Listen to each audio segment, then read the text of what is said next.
We at Digital Foundry had a lot of praise for Final Fantasy XVI when it arrived last year on PlayStation 5, packing excellent visuals with stable performance at least at that 30 FPS update.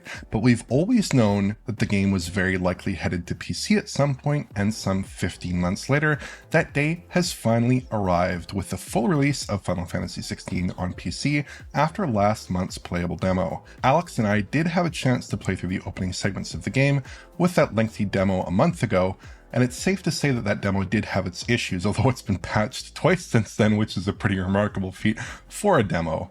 But I guess my first question is, when it comes to this actual final code, what are your general impressions of this game on kind of a more mid-range PC like we tested a month ago? And are there any improvements? Are there kind of similar issues? What's the general run of play on that kind of caliber of system? Well, Oliver, after having played for a bit, I think my general impression is I understand why the PlayStation 5 version in its performance mode ran the way it did. As a little recap of that game could go down to like 720p, but still would have, the frame rate was all over the place still, right? So it was still very much so, could be in like the 40s, etc., very easily. And I initially started playing the game at like 1440p DLSS DRS. The game offers a dynamic resolution scaling system, much like the PlayStation 5 version has, and I just set everything to straight high. The game has a very limited settings option menu. And I noticed that as the monsters are fighting in the beginning, like the giant fire demons and everything, it's dropping way below 60 FPS there, GPU limited. So I realized that I was playing the game on a Ryzen 5 3600 RTX 2070 Super, that the game is going to be one of those extremely heavy games that has a very volatile load going from one area to the next. It can be very, very different. So I just kind of trying to figure out how the game works. I actually set the game to an incredibly low resolution, 1080p DLSS ultra performance mode, to figure out how things tick and why things tick the way they do. Because I think if you're going to be playing this game on PC, you may be struggling to get a consistent frame rate experience if you stick to ultra high resolutions and flat resolutions. I think the game was designed around dynamic resolution scaling, and it was designed originally around 30 FPS, and that has a large effect on how the game performs. And basically, when I ran around playing the game at this ultra low 1080p ultra performance mode resolution, 360p. Yeah, 360p basically on an RTX 2070 Super, I noticed that the game has a number of bottlenecks in it, which help explain what is going on. Now, this is not to say it is bad necessarily that the game can be as GPU limited as it is, but it helps explain the performance that I think a lot of people are seeing out there, and maybe it'll help you understand how to get the game running better on your PC. So one thing you'll notice is when you get into fights, there are a number of effects that can come on screen, like you get into a boss fight or something like that. Some fire particles pop up when you do something to a boss. And I noticed even at this like internal 360p resolution, like here as we're seeing, that it could drop frames in a GPU limited way at 360p internal resolution from 60 FPS. There's just a number of times in the game where the GPU load increases just almost exponentially. And that has large effect on how stable the game feels in terms of frame rate. So definitely utilize the dynamic resolution scaling. Another thing that I also found out while playing at this extremely low resolution is that they did, of course, fix a lot of the stuttering issues that we saw in the demo, thankfully. But there were a number of moments where frame time spikes occurred, and some of them seemed a little bit inexplicable. For example, here, there was a frame time spike after I like hit this goblin enemy, and I'm not exactly sure why. Kind of looks like a traditional shader compilation stutter based upon what it happens and the size of it. But in another moment, like here, just before I walk into new area in the swamp, there's a large frame time spike, and that kind of came out of nowhere. Or here, as a conversation just ends, frame time spike. Or here, as a conversation is about to begin, a frame time spike. And I don't know where these came from exactly on the Ryzen 5 3600 RTX 2070 Super here. They didn't seem like shader compilation stutters to me. They seemed like something else. And as a result of that, they didn't happen too often while I was playing this game here. I would say maybe a total of half a dozen or 8 times throughout the first 3 hours of the game. But it was more, I still think it's not great. Big frame time spikes aren't great, but I'm just like very confused at how as to how they were happening. Another thing that I noticed is that there were, along with those moments of massive GPU load causing the frame rate to dip, when it would switch to cutscenes, it would also have like a moment at the beginning of a cutscene sometimes, or just as it was ending, where there would be frame rate drops below the 30 FPS cap of the cutscene, even though I'm playing the game once again at 360p. So something about that 30 FPS capping and or I don't know what it is, can, at least on this PC, cause just weird frame rate dips that don't seem to correlate with the GPU usage or even CPU usage or anything for that matter. So there's a number of inexplicable frame rate or frame time drops in this game. It doesn't happen all the time, but it's happening often enough on this mid-range PC, even low-end PC I would call it nowadays, where I think if you are on a PC of this caliber, you may want to hold off just a tiny bit more longer till they maybe even patch it again, just a little bit, because it did get in the way of the experience, I would say, actually, at some moments. But I have a couple other observations, I would say, from this, but they also fall in line with a number of things that you saw as well, too. So, Oliver, what was your experience like on an ultra high-end PC? Yeah, so I guess I had the capability to kind of punch past some of these problems on my RTX 4090 and i7 13700K system, and I had a pretty good experience. Superficially, in terms of settings, I did some quick comparisons here. It's very similar to the PS5 version, but at max settings with DLSS or indeed 4K DLAA, DLSS quality, DLSS performance, pretty much any variant of DLSS here, it's a much cleaner and more detailed game than on PS5. Because like the PS5 version at 30 FPS in its graphics mode, it looked okay, but it had that Intel TAA weird technique plus FSR1 with basically a dynamic 1440p resolution that could bottom out at 1080p. And here we're just getting much more pristine image quality, free of aliasing, free of breakup with DLSS, does a really good job of handling some of those finer details. And I think Final Fantasy 16 is a fantastic looking game. It has very detailed artwork. And while unfortunately that isn't really improved on PC outside of some like little LOD tweaks and, shadows are a little bit better and things like that, the actual way the artwork resolves in practice, I think, is a lot better. And then here, on my system, I had no issues hitting high frame rates as well. The PS5 does have a performance mode. It hits very low internal resolutions, unfortunately, because this is an extremely heavy game on consoles. It bottoms out at like 720p, and it does not do a great job of hitting 60 FPS. Weirdly, as John noted in his original coverage, it tends to drop frames more outside of combat than inside of it, because they seem to be adjusting that DRS and hitting it more heavily in the combat. So it's a big mess. But here, I was able to get a perfect 60 during gameplay. Pretty much some rare exceptions with image quality that's obviously far superior to even the graphics mode here. So I think that's a very nice achievement. I did encounter some smaller frame rate drops throughout my experience, mostly when playing with DLSS quality at max settings, mostly with like heavy alpha on screen for a moment here or there, or some things that looked sort of like shader comp at the time. But I think now, Alex, we realize maybe those are actually related to some unusually heavy effects with some artists going a little bit haywire. Yeah, it's hard to really know because there's a frame time spike that's larger than 33 milliseconds. So that would make you think shader compilation stutter, but it happens at times where I think I've seen this effect before already. You know what I mean?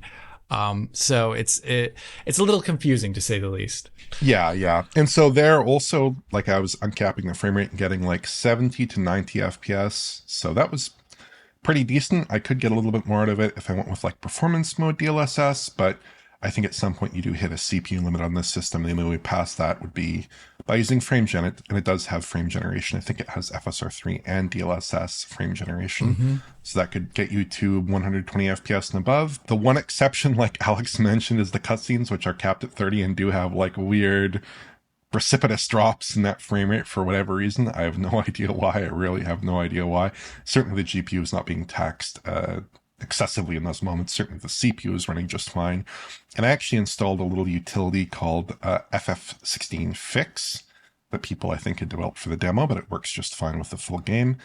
And I was able to uncap those frame rates and bring them over to 60 in the cutscenes. Now, I did not see similar frame rate drops in those cutscene sequences at 60 for whatever reason. Sometimes they drop like a frame or two, or they drop a cluster of frames and there's like a ton of alpha on screen or something. But, you know, for the most part, it was running just fine at 60 FPS. So, you know, that's a little bit curious. But I also did notice that a lot of the cutscenes in the game in the early kind of couple of hours are pre-rendered. Especially like the cutscenes that have these kind of composited offline CG elements to them, like these big particle sims and things like that.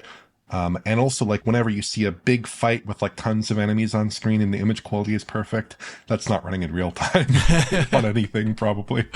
So that's for sure offline CG. And there are one or two extended cutscenes that are a little bit weird because they don't actually have that good of image quality, and they are not depicting anything too crazy, but they are pre-rendered as well. So there are a couple of those in there as well, and some little interstitial cutscenes that exist to mask the load. So if you do choose to raise the frame rate in those cutscene sequences currently by using Final Fantasy 16 Fix, you will notice some of those inconsistencies there. And I understand that for art reasons, probably they said, let's just keep it at 30.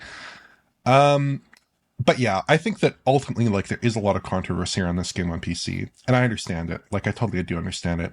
But it's really, really important to consider the fact that this is a game that was built for PS5 at 30 FPS. And on PS5 at 30 FPS, it can hit resolutions as low as 1080p. It can do 1080p 30. And that's without any upsampling. Right. So that's without incurring the frame time cost critically of like FSR2 upsampling to 4K, which we so often see. So it is really, really heavy. It is really, really heavy. It's objectively, I think, one of the most GPU heavy games we've seen this generation. And this doesn't even not even have ray tracing on console, which is pretty interesting there for it to be so heavy. But I think that for a game that looks like this, you know, it is a very good looking game. It's just a very heavy game. So you need to come in with the expectation that, yeah, you know, you're going to need upsampling probably to get any modicum of an acceptable frame rate.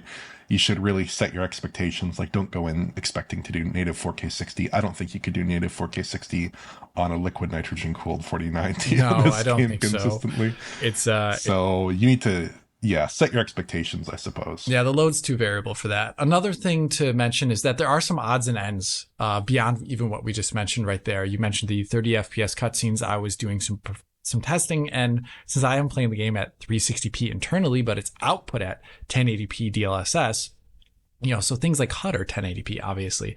There's an issue I noticed where the pre-rendered cinematics, of which there's a lot in the first like 3 hours of the game, they are presented at the internal resolution of whatever your upsample is set to, then nearest neighbor upsampled, nearest neighbor scaled up to the output resolution. So like, here's an awful like pre-rendered cinematic running on the PC in the test situation I described earlier, and it's like it literally looks 360p because it is like 360p. So I think they need to fix that. I think it should be outputting these pre-rendered cinematics at the output resolution, presumably using something like bicubic or bilinear, something that doesn't make it look like chunky pixelated. That's not very good. Another thing to note is that the game doesn't support ultra wide at all at launch here, and you have to rely on community modding for that, which won't obviously do everything perfectly, but it'll do better than the zero effort that was for that. And kind of lastly, the post-processing in the game is heavy. Definitely. That's why they probably do this. But it is noticeable that things like DLSS, when you use them in like the performance mode or even quality mode, the resolution of post-processing is not the output resolution. So things like depth of field will, if you put the game into performance mode DLSS, it will flicker more than it would in other games. And you're seeing it in an extremely exaggerated way in my 360p internal resolution footage here. But, you know, it's just goes to show that the options in the game, they're very limited, and they don't cover some of these more basic PC port things like unlocked cutscene frame rate. That's something that a lot of games actually offer as an option, for example, or ultra wide, they offer it as an option. We can select your own aspect ratio, or something like higher quality post processing. There isn't the ability to even toggle something like depth of field in this game. It's just ever present. So that's something to take note of before getting to the next part of this video. Yes. Okay. I think that's a pretty thorough coverage of how the game generally runs and our general impressions of how the game looks and runs. So I think we should probably move on to optimized settings, which isn't maybe as interesting as it is for some other titles, because it turns out that Final Fantasy XVI's settings menu is actually pretty simple and it doesn't have a lot of room for easy performance wins. But what exactly should users tune their experience to be to get the best results on more performance-constrained kit here? Well, basically, it's kind of following the optimization guideline as shown by the PlayStation 5's performance mode, and or just generally what they do on PlayStation 5. For example, the most important setting actually is dynamic resolution scaling. Now, it isn't perfect. It doesn't keep up with everything all the time, but the game was designed around it quite obviously. So that should be the number one thing you have on if you're going to do optimized settings. They have things like chromatic aberration and vignette. I turned them off for my footage because I didn't actually like them. But there's another strange thing in the game where there's an option called graphical fidelity, which actually just changes the game's level of detail. And here, Mohammed was looking at this for us. He found that it was like a custom setting, like a mix of medium, high, and low, depending upon what things you're looking at. But the medium setting here did offer roughly a 3% uplift in performance in his measurements. And low would even increase that further, but is just like a bridge too far kind of thing. So that definitely keep that to medium here. Texture quality, I played the game on an 8GB GPU. I did not notice any issues with the highest texture quality, even while outputting the game at 1440p resolution. And here, interestingly, Mohammed noted that the game appears to be using the mid setting on PlayStation 5. So they are apparently having a reduced texture quality there for some reason on PlayStation 5. Can't exactly describe as to why, but things like anisotropic filtering are obviously lower on PS5 too. So for something like terrain detail, very little difference performance here between the settings. Just keep that to high. Shadow quality, this is probably one of the most expensive aspects of this game. This game made a very bespoke shadowing system to get high quality shadows up close to the camera and give them like really plausible look.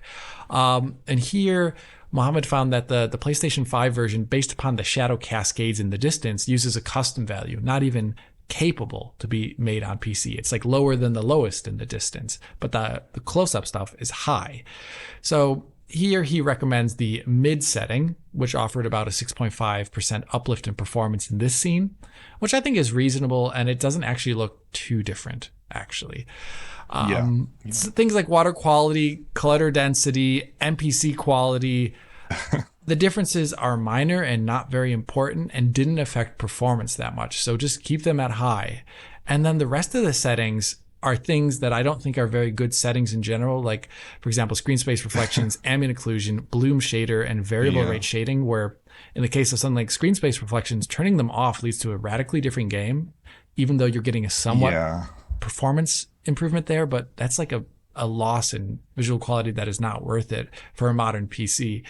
I wish those settings were bloomed out into low, medium, and high, but they didn't do that. It's just on and off. And variable rate shading, Mohammed couldn't find a difference there. It doesn't appear to be tier 2 VRS, and it wasn't a very important setting apparently. So it could be like a tier 1 thing where it applies to only certain objects in the game, but it's really hard to know without going searching.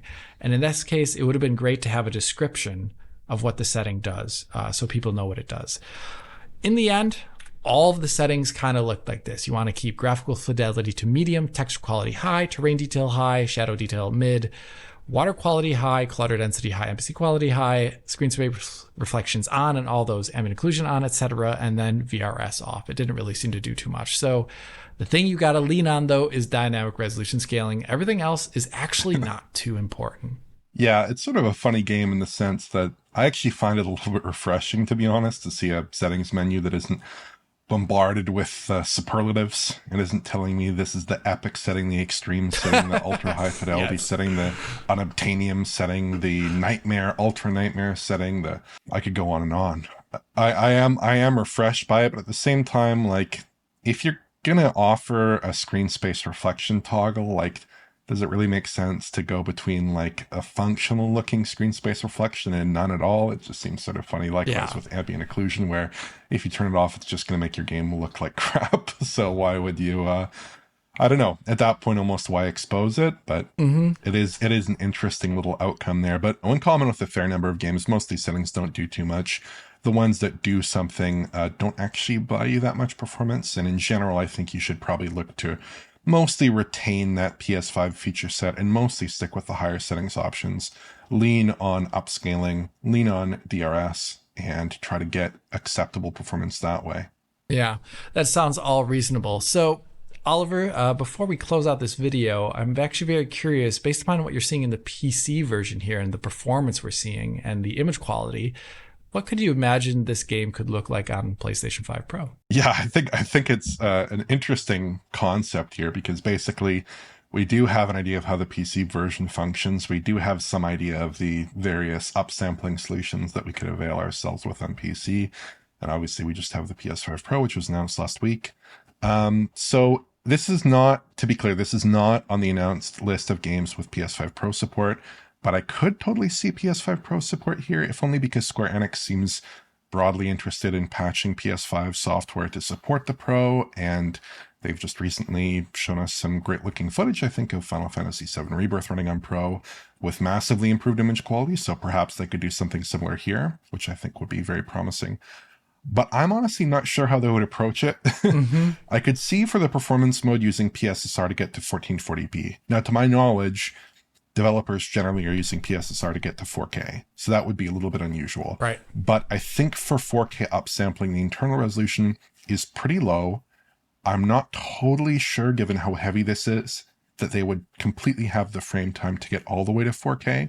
And indeed, based off of our kind of early impressions of some more extended gameplay capture in games like Final Fantasy VII Rebirth, if you would actually retain an image with a good amount of temporal consistency, that's really my concern with PSSR more than sharpness, more than image detail. It's temporal consistency, I think we're seeing at the moment. Right. So I am concerned about that. I think that it might be a good idea to target 1440p. I think that might give them a big improvement because, like we said, they're doing like 720p to 1080p with like FSR1, trying to upscale it very crudely.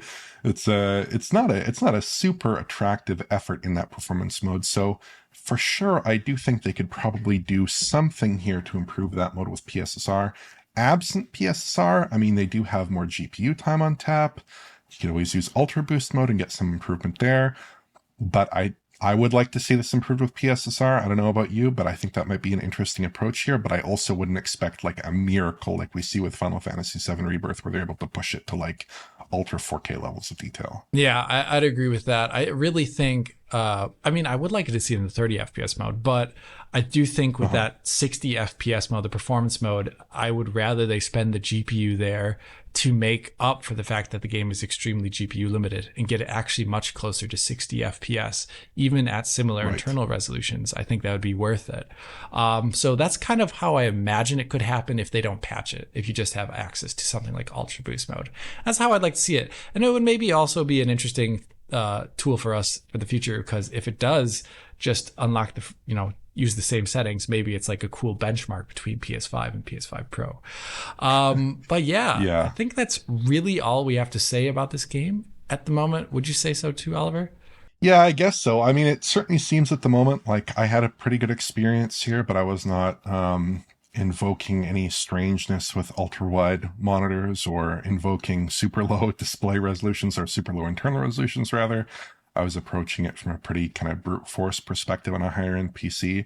But I think it turns out that if you actually do explore the nooks and crannies of this port, there's a lot of areas, perhaps underserved areas of this game, where on the margins it's kind of falling apart a little bit. And that's unfortunate to see, given the amount of effort that presumably was put into this port and the amount of time that we've waited since the PlayStation 5 version. I'd say that I think you'd probably agree here. This is a much better porting effort than Final Fantasy VII 100%. 3 years it's ago. Way better than that. It just has like these rough edges that I think need a little bit explaining. For example, like the dropping of the frame rate in the 30 FPS cap of the cutscenes, where it just seems like inexplicable. Or a number of the larger maybe CPU related frame time things I saw, where the game does have a lengthy shader pre-compilation step before it starts. And I actually did expect it would catch everything, but maybe it didn't, or maybe I'm seeing something else here. I would love to see those cleaned up. I don't think there's actually any hope of getting the GPU performance better. I think this is just the game the way it is. So I just think people need to come into it with that. But other than that, I'd say if you're still on a mid-range PC, I'd say maybe wait a little bit just for a couple more patches just to see what happens here, especially if you want to play in ultra wide.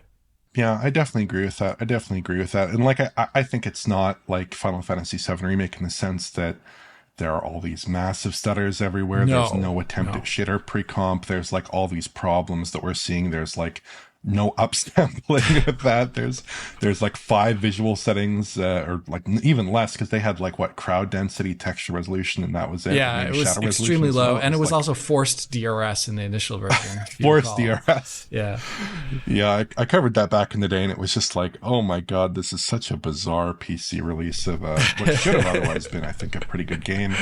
I guess we'll have to see what they end up doing with Final Fantasy VII Rebirth on PC, because we do expect that at some point, and hopefully that is a better result than its older Unreal Engine 4 forebear in the same series. But I think that probably wraps it up for us today here, talking about this port to PC. I think it is reasonable in a lot of ways, but they have lots of, I think, probably smaller fixes to do, and you do need to be realistic when it comes to performance in general here. So please, if you enjoyed this video, like, subscribe, and hit the bell for YouTube notifications. Check out the Patreon at digitalfoundry.net for exclusive and early access content.